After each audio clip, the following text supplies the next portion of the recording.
apron time.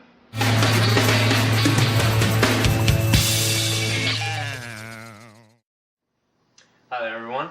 Today I'm going to show you how to make a cake using a simple store-bought cake mix, but we're going to add a little flavor to this cake.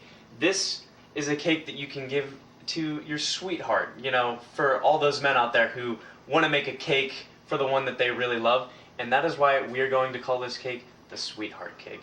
What you're going to need is some store-bought, Pillsbury always works, German chocolate cake mix. So you get that, you pour it into a bowl. What you're going to need next is a 1 1/4 cup of water. So you pour that in, like that. Also what you will need is 1/3 cup of vegetable oil. So we're going to take that, we're going to pour that in there. And we will also need 3 eggs. Now if you're a pro like me, this shouldn't take any time. So here, I will show you how to crack an egg. Take it like that, crack, you're done, throw away. Nice one hard crack, and you should be good.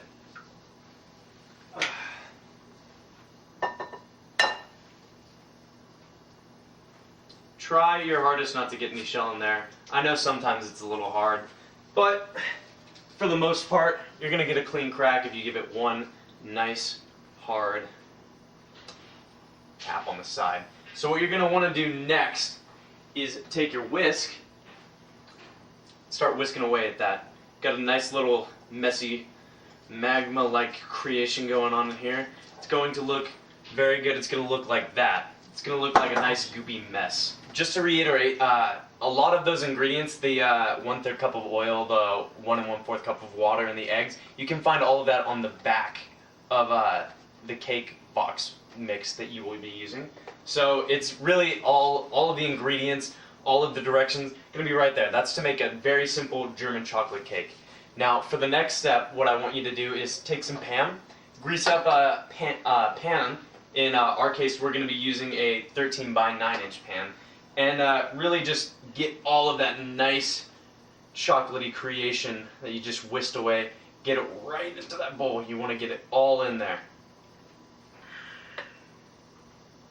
Like so.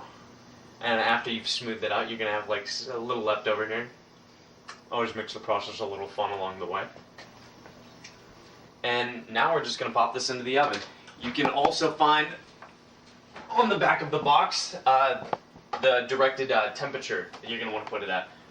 For this one, we're going to want to put this in for around 35 minutes. It's suggesting 34 to 38. You want to get it right in the middle to get it nice, moist, and really that perfect texture. And we're going to put that in 35 minutes.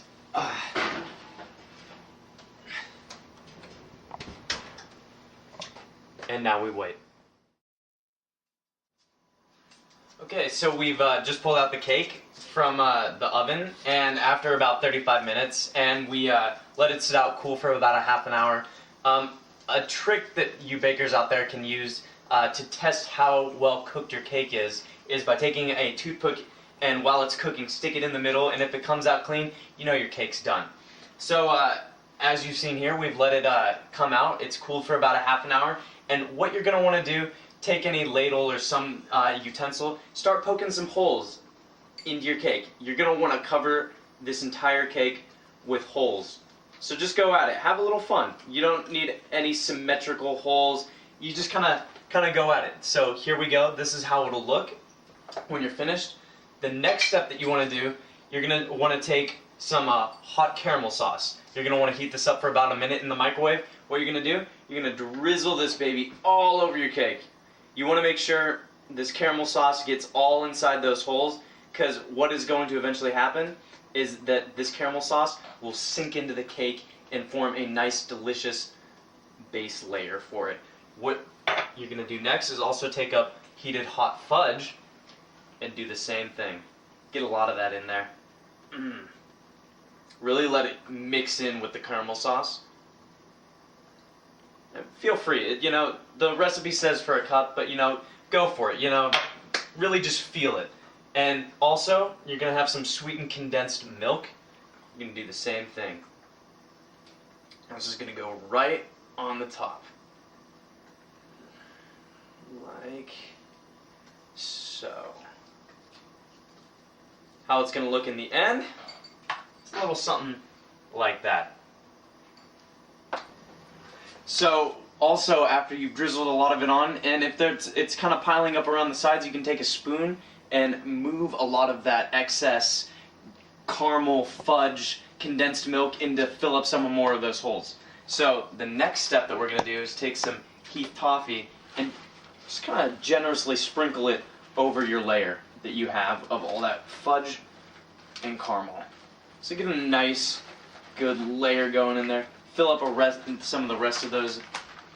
And then the next step, we're going to take some whipped cream, put a nice fat layer all across there.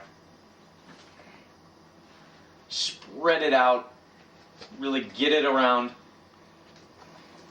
And as you finish layering some of that whipped cream on, you got to make sure you get it all around. Get it looking nice and white. Get all those corners in there. Fill in the top. And once you've done that, set this aside. Get some more Heath on there. Sprinkle the rest of what you got on there. Get this looking like a nice winter wonderland. Really get what's left of that Heath on top. So if you have any left of your hot caramel sauce or your hot fudge, you can just take some of that, drizzle it, right nice on the top, make a cool little design. Let's see what we got of this. If we got any left here. And we got just a little bit to finish that off. For your finished product, you're going to have something that looks a little like that.